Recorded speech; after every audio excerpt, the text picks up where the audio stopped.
तो एक्सरसाइज 10.4 में हमारे पास दो चीजें यूज होंगी। वो दो चीजें हमारे पास क्या है, पहली तो हमने जो पढ़ ली कि हम जब भी सेंटर पे से किसी कोड के ऊपर कोई परपेंडिकुलर ड्रॉ करेंगे तो वो क्या करेगा, इसको तो बराबर हिस्सों में काटेगा। और फिर ये कहता है कि अगर किसी सर्कल के अंदर दो कोड्स हैं, अगर ये दोनों कोड्स इक्वल हैं, अगर दोनों कोड्स इक्वल हैं तो इनका सेंटर से डिस्टेंस होगा वो भी क्या होगा, बराबर होगा। यानी कि इनका परपेंडिकुलर डिस्टेंस सेंटर से है वो दोनों का क्या होगा, बराबर होगा। अगर परपेंडिकुलर डिस्टेंस दोनों का बराबर है तो ये दोनों कोड्स भी इक्वल होंगे। ठीक है, तो ये दो चीजें याद रखनी है आपने। तो हमारे पास क्वेश्चन नंबर फर्स्ट क्या कहता है कि आपके पास दो सर्कल हैं, एक का रेडियस है 5 सेंटीमीटर और दूसरे का 3 सेंटीमीटर, और दोनों एक दूसरे को दो पॉइंट के ऊपर इंटरसेक्ट कर रही हैं, ए और बी की, और इन दोनों के सेंटर को लाइन को मिलाते हैं तो वो है हमारे पास 4 सेंटीमीटर। तो आपने कॉमन कोड यानी कि ये जो कोड है इसकी लेंथ आपने कैलकुलेट करनी है। इसकी लेंथ क्या करनी है, आपने कैलकुलेट करनी है। फिर हम क्या देखेंगे कि हमारे पास ये 3 है, 4 है, तीनों साइडें हैं। तो हम यहाँ पे एक प्रॉपर्टी लगा के देखते हैं। प्रॉपर्टी क्या लगाते हैं, जैसे मेरे पास ए ओ डैश का स्क्वायर प्लस में ओ डैश ओ का स्क्वायर, क्या ये बराबर आ रहा है ए ओ के स्क्वायर के बराबर? कितना है ए ओ, कितना है 3 का स्क्वायर प्लस में 4 का स्क्वायर इज इक्वल टू 5 का स्क्वायर बन रहा है। 9 प्लस में 16 इज इक्वल टू 25। ये ओ तो कौन सा है? ये ओ और ओ डैश ये वाला पूरा 4 है। तो हमारे पास 25 इज इक्वल टू 25, यानी कि इसका स्क्वायर प्लस में इसका स्क्वायर इसके स्क्वायर के बराबर आ रहा है। यानी कि हमारे पास ये एक राइट एंगल ट्रायंगल है। राइट एंगल ट्रायंगल में लिखते हैं ना ये पाइथागोरस थ्योरम, यानी कि हमारे पास ये और ये दोनों एक दूसरे के क्या होंगे, परपेंडिकुलर होंगे, तभी तो ये हाइपोटेन्यूज बनेगा।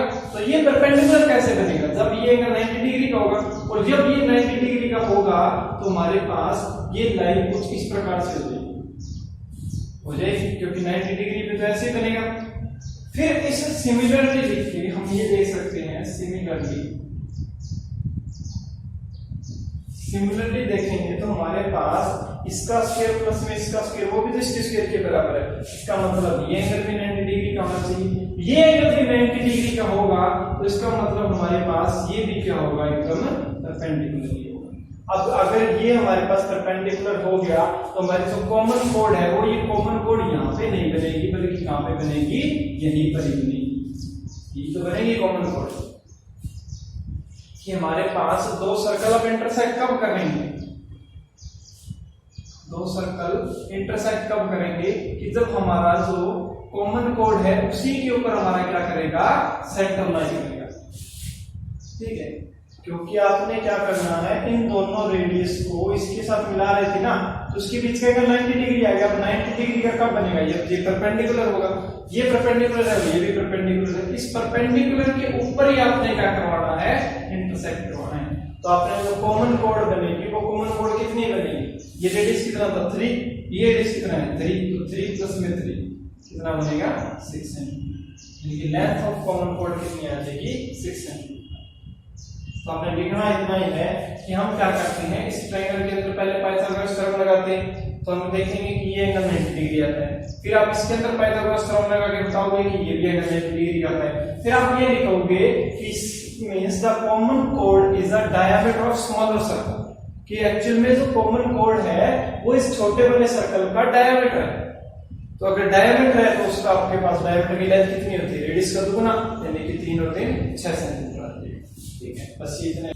क्वेश्चन नंबर सेकंड में ये कहता है कि हमारे सर्कल के अंदर दो कोड्स हैं, दोनों इक्वल है, यानी कि आपको AB है वो CD के बराबर दे रहा है, और ये कहता है कि ये दोनों कोड्स एक दूसरे को इंटरसेक्ट करती हैं किसी पॉइंट के ऊपर। हमने मान लिया x पॉइंट के ऊपर इंटरसेक्ट करती है, तो ये कहता है कि प्रूफ करो कि इसके जो सेगमेंट बने हैं ना वो कोरस्पोंडिंग सेगमेंट बराबर होंगे, यानी कि इसका ये वाला बड़ा सेगमेंट AX कितना वो इस XD के बराबर होगा, तो CX है वो BX के बराबर होगा। ये प्रूफ करना है। ठीक है, सेगमेंट कौन से हैं, ये दो लाइन के टुकड़े नहीं होंगे AX और BX। ये कहता है जो AX है वो इस सेगमेंट के बराबर होगा और ये छोटा वाला है वो इस सेगमेंट के बराबर होगा। ये प्रूफ करना है। ठीक है, तो प्रूफ करने के लिए क्या करेंगे, हम क्या करते हैं, इसके ऊपर परपेंडिकुलर ड्रा करते हैं। मैंने क्या कर दिया, दोनों कोड्स के ऊपर परपेंडिकुलर ड्रा कर दिया। परपेंडिकुलर ड्रा कर दिए, सेंटर O था, यहाँ पे मैंने E और F ड्रा कर दिया। अब आप क्या करोगे, O और X को भी मिला दोगे, और X को मिला सकते हैं। अब आप क्या करोगे यहाँ पे, अब आपके पास यहाँ पे देखो हमारे पास किसी भी कॉमन कोड के ऊपर, अभी मैंने जो प्रॉपर्टी बताई थी कि जब हम दो इक्वल कोड्स के ऊपर परपेंडिकुलर ड्रा करते हैं तो दोनों परपेंडिकुलर की बराबर होती है लेंथ, ठीक है। अगर परपेंडिकुलर की लेंथ बराबर है तो दोनों कोड बराबर होंगी, दोनों चीजें बताई थी। तुम्हारे पास ये दोनों कोड्स इक्वल थी तो दोनों परपेंडिकुलर भी बराबर होंगे। तो परपेंडिकुलर कौन कौन से हमारे पास, OE है वो OF के बराबर होगा। क्यों होगा, क्योंकि परपेंडिकुलर ऑन इक्वल कोड्स, ये हो जाएगा, दोनों क्या है परपेंडिकुलर है। उसके बाद हमारे पास ये OX है, ये इस ट्रायंगल के अंदर भी है और इस ट्रायंगल के अंदर भी है। तुम्हारे पास यहाँ पे क्या आ जाएगा, जो OX है वो दोनों के अंदर क्या है, कॉमन। उसके बाद क्या बचा इसके अंदर हमारे पास, इसके अंदर बचा हमारे पास, अब हमारे पास ये जो परपेंडिकुलर है तो ये एंगल कितना होगा 90 का, ये परपेंडिकुलर है तो ये भी कितना होगा 90 का। यानी कि इसके अंदर हम ये लिख सकते हैं कि एंगल OFX है वो बराबर होगा एंगल OEX के। क्यों होगा, क्योंकि बोथ आर 90 डिग्री होंगे। यानी इसके अंदर एक एंगल और दो साइडें बराबर होगी तो किस साइड से, यानी कि साइड एंगल साइड रूल से हम ये बोल सकते हैं कि दोनों ट्रायंगल कॉन्ग्रुएंट हो गए। कौन कौन से ट्रायंगल हो गई, OEX is congruent to OFX।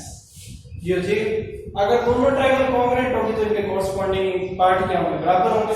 हमने ये इसके बराबर बताया था, ये इनमें कॉमन था, बचा क्या, ये और ये क्या होगा इसके अंदर बराबर होगा। यानी कि हमारे पास जो CX है EX वो किसके बराबर होगा, FX के बराबर होगा, ये बताया था।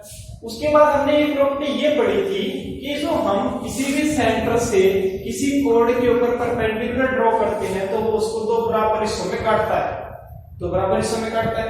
यानी कि हम ये लिख सकते हैं कि हमारे पास ये जो OE है इसने AB को क्या किया, दो बराबर हिस्सों में काटा, AB को बराबर हिस्से में काटा। यानी कि अगर मैं AB is equal to CD है, उन दोनों को 2 से डिवाइड कर दूं, AB का आधा मैं क्या AE नहीं लिख सकता क्योंकि AE है तो आप AB का आधा ही है, क्योंकि ये दो परपेंडिकुलर है इसने इसको दो बराबर हिस्सों में काटा। AE है वो BE के बराबर है, CF है वो FD के बराबर है। तो AB का आधा मैं AE लिख सकता हूं और CD का आधा मैं FD लिख सकता हूं। हो जाएगा, ये आपके पास नंबर 1 है, ये नंबर 2 है, दोनों को ऐड करना, ठीक है। AE प्लस में EX कितना बन जाएगा, AX बन जाएगा। तो ये दोनों को ऐड करने पर ये मेरे पास क्या हो जाएगा, EX आ जाएगा। उसके बाद FX और FD, FX और FD दोनों को ऐड करना तो कितना आएगा, DX आएगा। ये मेरे पास क्या आएगा, DX। यही प्रूफ करना था कि हमारा ये वाला सेगमेंट इस सेगमेंट के क्या होगा, बराबर होगा, आ जाएगा। उसके बाद आप क्या करोगे, दूसरा पार्ट भी कर सकते हो कि मैं इसको अगर 3 मान लूं, इसको 4 मान लूं, तो आपने क्या करना है, 3 में से 4 को माइनस करना है। AB में से AX गया, AB में से AX गया, क्या बचेगा, AX बचेगा इज इक्वल टू, फिर CD में से DX गया, CD में से DX गया, कितना बचेगा, CX बचेगा। ये प्रूफ करना, यानी कि जो कॉरस्पॉन्डिंग सेगमेंट बनेंगे वो क्या होंगे, बराबर होंगे। यानी कि ये जो इतना हिस्सा है इसके बराबर होगा, ये इतना हिस्सा इसके बराबर होगा। क्वेश्चन नंबर 3 में हमें ये कहता है कि हमारे पास सर्कल है, सर्कल के अंदर दो कोड्स हैं, AB और CD दोनों बराबर दे रखी है, ठीक है, AB और CD दोनों बराबर दे रखी है। ये कहता है कि ये दोनों कोड एक दूसरे को इंटरसेक्ट करते हैं किसी पॉइंट के ऊपर X पे। तो ये कहता है कि जब मैं इस पॉइंट ऑफ इंटरसेक्शन X को सेंटर से मिलाता हूं तो जो कोड और इस लाइन के बीच में एंगल बनता है दोनों कोडों से वो बराबर होगा। यानी कि इस कोड से और सेंटर को मिलाऊंगा तो ये वाला एंगल बनेगा और इस कोड के साथ इसका ये वाला एंगल बनेगा, तो आपने ये वाला एंगल इस एंगल के बराबर प्रूफ करना है। क्या करना है, बराबर प्रूफ करना है। तो बराबर कैसे प्रूफ करेंगे, सेम वही काम करना है। हम क्या करते हैं, दोनों कोड्स के ऊपर परपेंडिकुलर ड्रा करते हैं, दोनों कोड्स के ऊपर मैंने परपेंडिकुलर ड्रा कर दिए ई और एफ। अब आपके पास क्या होता है, दोनों कोड अगर इक्वल हैं तो इनके ऊपर जो परपेंडिकुलर होंगे दोनों बराबर होंगे। तो आपके पास ओ ई है वो किसके बराबर होगा, ओ एफ के बराबर होगा। कोड बराबर, दोनों के परपेंडिकुलर बराबर। फिर हमारे पास जो ओ एक्स है वो दोनों के अंदर क्या है, कॉमन है। ब्रैकेट में आप लिख सकते हो परपेंडिकुलर ऑन इक्वल कोड्स। यहाँ पे आप क्या लिखोगे, कॉमन। उसके बाद आपके पास परपेंडिकुलर ड्रा किया तो ये वाला और ये वाला दोनों 90 के होंगे, यानी कि हमारे पास ओ एफ एक्स है वो बराबर होगा ओ ई एक्स के, क्योंकि बोथ आर 90 डिग्री। अब इससे आपके पास क्या पता लगता है, साइड एंगल साइड रूल से क्या हो जाएगा, दोनों ट्रायंगल कॉन्ग्रुएंट हो जाएंगी। कौन कौन सी हो जाएंगी, ओ एफ एक्स है वो ट्रायंगल कॉन्ग्रुएंट हो जाएगी ओ ई एक्स की, हो जाएगी। अगर ये दोनों ट्रायंगल कॉन्ग्रुएंट है तो आपको पता है इनके कोरस्पॉन्डिंग एंगल क्या होंगे, बराबर होंगे। तो आपके पास ये वाला एंगल इसके बराबर था, ये वाला एंगल इसके बराबर होगा, ये वाला एंगल इसके बराबर होगा। तो आप सिंपल लिख सकते हैं यहाँ से कि एंगल एफ एक्स ओ है वो बराबर होगा एंगल ई एक्स ओ के अकॉर्डिंग टू सीपीसी, क्योंकि जब भी ट्रायंगल कॉन्ग्रुएंट होती है तो उनके कोरस्पॉन्डिंग पार्ट बराबर होते हैं। ठीक है, तो आपने ये करना है। क्वेश्चन नंबर 4 में क्या कहता है कि हमारे पास दो कंसेंट्रिक सर्कल है, कंसेंट्रिक सर्कल जिनका सेंटर सेम होता है। एक तो ये बड़ा वाला सर्कल है और एक ये छोटा वाला, दोनों का सेंटर क्या है, O है। ये कहता है कि मेरे पास एक कोड है जो दोनों के अंदर कॉमन है। ये जो ए डी है ये बड़े वाले सर्कल की कोड बन जाएगी, और जो ए बी और सी है ये क्या है, छोटे वाले सर्कल की कोड बन जाएगी। ये कहता है कि उस सेंटर से मैंने इसके ऊपर एक परपेंडिकुलर ड्रा किया एम ओ एम। तो आपने क्या प्रूफ करना है, आपने जो ए बी है वो सी डी के बराबर प्रूफ करना है। ठीक है, तो अब आपके पास क्या प्रॉपर्टी होती है कि जब भी आप किसी कोड के ऊपर कोई परपेंडिकुलर ड्रा करते हो तो वो उसको क्या करता है, तो बराबर हिस्सों में काटता है, यानी कि O M is perpendicular on A D.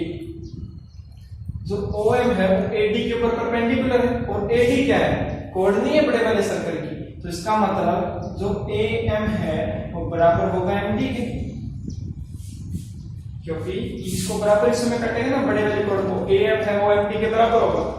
ये तो हो गया हमारे पास क्वेश्चन नंबर 5। सेकंड में क्या लिखोगे कि आपके पास जो छोटा वाला सर्कल है इसकी कोड कौन सी है, बीसी है। इस बीसी के ऊपर भी तो ये परपेंडिकुलर है, जिसका मतलब इसको भी तो बराबर हिस्सों में कटेगा, यानी कि जो बीएम है वो एमसी के बराबर होगा, यानी जो हमारी बीएम है वो एमसी के बराबर होगा। अब क्या करना है, इस फर्स्ट में से सेकंड को माइनस कर दो। फर्स्ट में से सेकंड को माइनस करेंगे तो क्या बनेगा, एएम में से बीएम घटा दो, एएम में से बीएम घटा दो, क्या बचेगा, एबी, एबी बच गया। उसके बाद एमडी में से एमसी घटा दो, एमडी में से एमसी घटा दो, क्या बचेगा, सीडी। यहाँ पे सीडी आ गई। ये आपने बोला।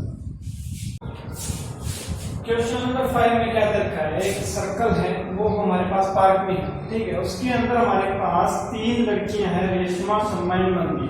वो तीनों सर्कल के ऊपर खड़ी हैं। इस प्रकार से खड़ी हैं कि रेशमा और सलमा के बीच का डिस्टेंस 6 मीटर दे रखा है, सलमा और मनदीप के बीच का डिस्टेंस 6 मीटर दे रखा है। आपने रेशमा और मनदीप ये जो आर एम है ये वैल्यू आपने क्या करनी है, कैलकुलेट करनी है, ठीक है।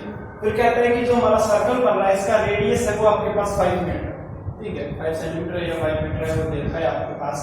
तो आपने ये वैल्यू कैलकुलेट करनी है। तो आप क्या करोगे, यहाँ से आप यहाँ से एक परपेंडिकुलर ड्रा, इस प्रकार से आपने O और S को मिला देना, ठीक है, O और S को मिला देना। अब आप ये देखो कि आपके पास जो ORSM ये वाली शेप है ये क्वाड्रिलेटरल नहीं है, 4 साइड वाला, तो इसके अंदर ये वाली साइड इसके बराबर है और ये वाली साइड इसके बराबर है। जब उसके एडजेसेंट साइड बराबर होती है तो ये कौन सी शेप होती है, ये काइट शेप नहीं होती हमारे पास। काइट शेप थी किस प्रकार से हमारे पास, जिसके अंदर क्या थी, एडजेसेंट साइड बराबर थी, ये वाली साइड इसकी, ये वाली साइड इसके बराबर थी।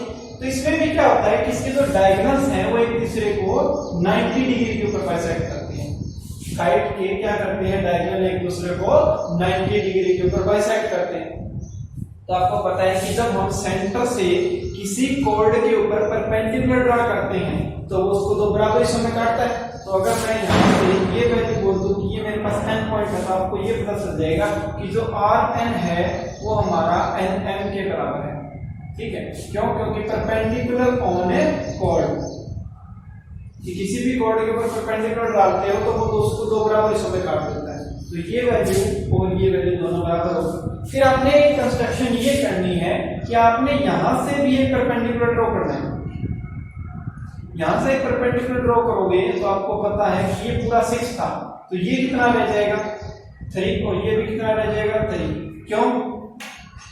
क्योंकि जब आप किसी कॉर्ड के ऊपर कोई परपेंडिकुलर ड्रा करते हो तो उसको बाइसेक्ट करता है, तो आपके पास ये वैल्यू और ये वैल्यू क्या होगी, बराबर होंगी। तब आपने क्या करना है, यहां से इस ट्रायंगल का एरिया निकालना है। ORS का आपने एरिया कैलकुलेट करना है, और आप इसका दो तरीके से कैलकुलेट कर सकते हो। क्यों? कि हमारे पास ये, अगर इसको मैं बेस मान लूं, ये परपेंडिकुलर, तो एरिया ऑफ ट्रायंगल क्या होता है, 1/2 बेस इनटू हाइट। हमारे पास एरिया ऑफ ORS है वो क्या हो जाएगा, 1/2 बेस इनटू में हाइट। तो अगर मैं इसको बेस मान लूं, RS को बेस मान लूं, तो बेस कितना है 6 है, इनटू में हाइट। ये वाली हाइट कितनी होगी, OP। अब ये OP की वैल्यू कैलकुलेट कर सकते हैं। कैसे कैलकुलेट कर सकते हैं हम, कि हमारे पास ये वैल्यू 5 है और ये वैल्यू 3 है, ये 3 है ना, और ये परपेंडिकुलर है, तो ये मेरे पास एक राइट एंगल ट्रायंगल नहीं बन रही। और राइट एंगल ट्रायंगल में सामने वाली साइड क्या होती है, हाइपोटेन्यूज होती है, और हाइपोटेन्यूज का स्क्वायर इन दोनों की स्क्वायर के सम के बराबर होता है।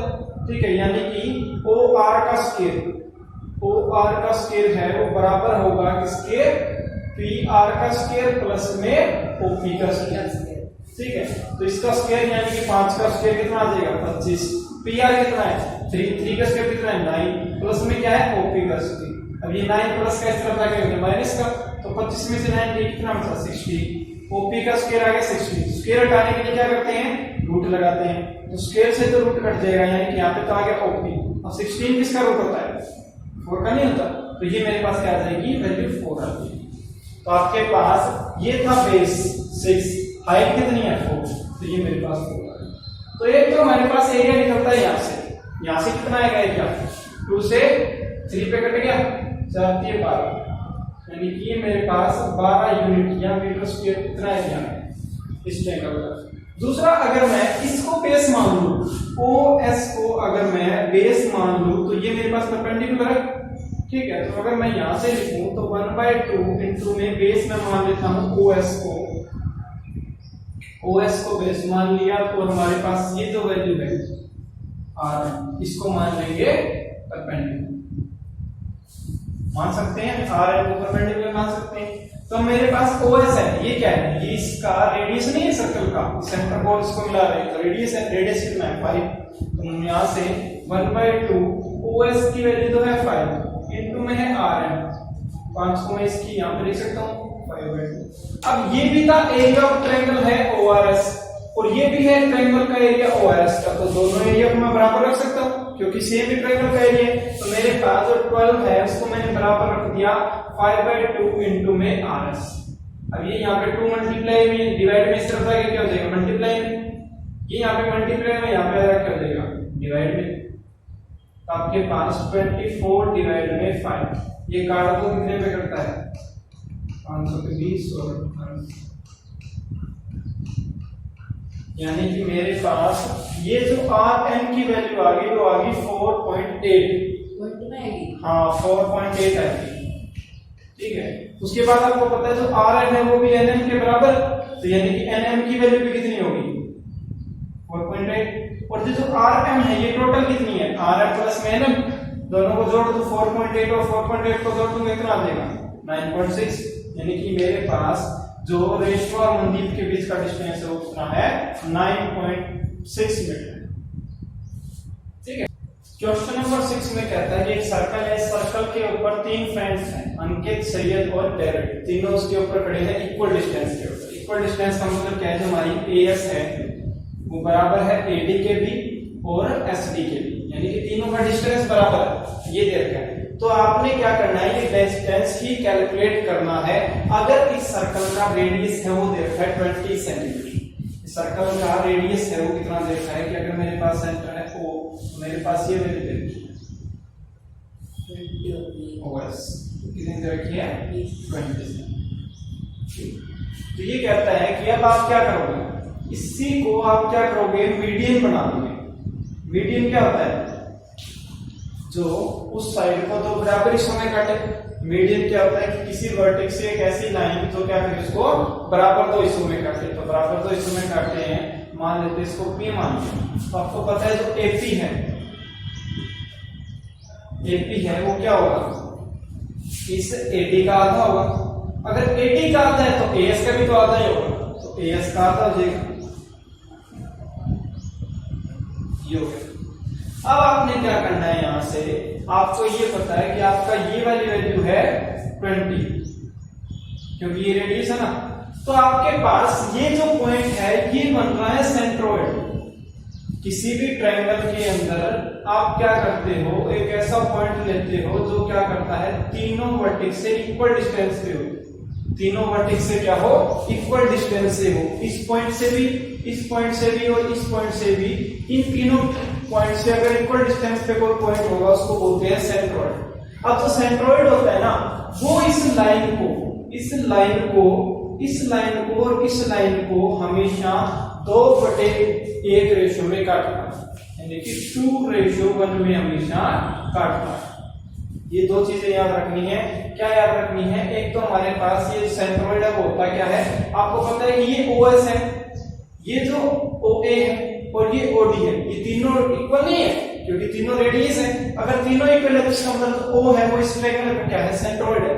और जो सेंट्रोइड होता है वो हमेशा इस मीडियन को, ये भी मीडियन है, ये भी मीडियन है और ये भी मीडियन ही होगा, मीडियन को 2:1 में हमेशा काटता है। तो अब आपके पास रेशो में किस प्रकार से काटेगा कि अगर मैं ये लिखूं कि हमारा जो OS है डिवाइड में OP है वो कितना होगा, 2/1 होगा। ठीक है, जो OS है उसकी डिवाइड में OP 2:1। 2:1 सीधा नहीं लिख सकते, नहीं, हाँ 2/1 लिख दो, बटे में एक आएगा तो सिंपल सी बात है। तो आपके पास ये जो हिस्सा है इसका आधा होता है, ठीक है, तो तब इसको 2:1 लिखा है। तब आपके पास OS की वैल्यू कितनी है 20, OS की वैल्यू है 20, OP की वैल्यू ये इज इक्वल टू 2/1। ठीक है, OP को उस तरफ ले जाता हूं, O को इस तरफ ले जाता हूं, तो इसकी डिवाइड में कितना आ जाएगा 2, OP कहां पे आ जाएगा, यहां पे। डिवाइड में 1 हो चाहे ना हो कोई बात फर्क नहीं पड़ेगा। इसको 20 को 2 से डिवाइड करेंगे कितना आ जाएगा, 10 आ जाएगा। OP की वैल्यू कितनी आ गई, आ गई। अब आपको ये पता है कि अगर ये AP इस PD के बराबर है, यानी कि सेंटर से इसके ऊपर मैंने एक लाइन ड्रॉ की तो उसको दो बराबर हिस्सों में काट रही है, तो इसका मतलब ये इसके ऊपर परपेंडिकुलर नहीं होगी, क्योंकि परपेंडिकुलर होती है तब दो हिस्सों में काटती है, अगर दो हिस्सों में काट रही है तो परपेंडिकुलर होगी। तो ये बात होगी। तो मेरे पास जो ASP है इस ट्रायंगल के अंदर हमारे पास एक एंगल 90 डिग्री का है। इसका मतलब क्या है, ये right angle triangle, right angle triangle में हम क्या कर सकते हैं, इसके अंदर क्या लगा सकते हैं, पाइथागोरस थ्योरम लगा सकते हैं। पाइथागोरस थ्योरम क्या होगी, यहां से AS का square is equal to AP का स्क्वायर प्लस में SP का स्क्वायर। ये हो सकता है क्योंकि AS का स्क्वायर प्लस में AP का स्क्वायर प्लस में SP का स्क्वायर हो जाएगा। तो अब हमारे पास AS का स्क्वायर तो हमें कैलकुलेट करना है। हमारे पास AP का स्क्वायर, AP कहां पे है, ये AP किसके बराबर था, AS डिवाइड में 2, AS डिवाइड में 2 का स्क्वायर, AS डिवाइड में 2 का स्क्वायर हो जाएगा। प्लस में SP की वैल्यू कितनी है, ये 20 है और ये 10 है, टोटल कितनी हो गई 30 का स्क्वायर हो जाएगा। ये कैलकुलेट करना है। इस तरफ क्या पड़ा है हमारे पास, AS का स्क्वायर पड़ा है। अब आपने क्या करना है, यहां से AS का स्क्वायर इक्वल टू AS का स्क्वायर कर दूं, वो डिवाइड में 2 का स्क्वायर कितना आ जाएगा, 4 आ जाएगा। प्लस में 30 का स्क्वायर कितना आता है 900। अब ये AS स्क्वायर डिवाइड में 4 है, प्लस का इस तरफ जाके क्या हो जाएगा, माइनस का हो जाएगा। तो AS का स्क्वायर माइनस में AS स्क्वायर डिवाइड में 4 इज इक्वल टू 900। अब AS है, इस दोनों का से कितना आ जाएगा 4, इसका उस तरफ लेके जाऊंगा तो ए एस का स्क्वायर 4 टाइम्स माइनस का ए एस स्क्वायर कितना बचेगा 3 ए स्क्वायर बच जाएंगे 3 इज इक्वल टू 900। ये 4 यहाँ पे डिवाइड में इस तरफ से क्या हो जाएगा मल्टीप्लाई में 3 यहाँ पे मल्टीप्लाई में इस तरफ से क्या हो जाएगा डिवाइड। अब ये कट जाएगा 3 से 300 अब 324 1200 एएस का स्क्वायर आ गया 1200। आपको चाहिए एएस करने के लिए क्या करना पड़ेगा रूट करना पड़ेगा। एएस का रूट करेंगे तो हमारे पास वैल्यू आ जाएगी एएस। इस तरफ हमारे पास है रूट 1200। रूट 1200 को कैसे लिखते हैं 1200 के फैक्टर बना लेते हैं हर दो में से फिर एक बार निकाल लेंगे तो 1200 के कैसे बना सकते हैं 2 से डिवाइड करूंगा तो 600 फिर 2 से डिवाइड करूंगा तो बचा 300 फिर 2 से करूंगा तो बचेगा 150 फिर 2 से करेंगे तो 75 फिर करेंगे तो 15 फिर करेंगे तो 5 और लास्ट में बचेगा 3 ये आ जाएगा। तो इसमें से आपके पास एक 2 तो यहाँ से बाहर आ गया एक 2 तो यहाँ से आ गया एक 5 यहाँ से आ गया रूट के अंदर बचेगा सिर्फ 3 यानी कि 2 इंटू में 2 इंटू में 5 ये तो आ गया बाहर और रूट के अंदर बचा सिर्फ 3। ठीक है 2 2 4 7 20 यानी कि आपके पास एएस की वैल्यू कितनी आ गई रूट 320 ये आपके पास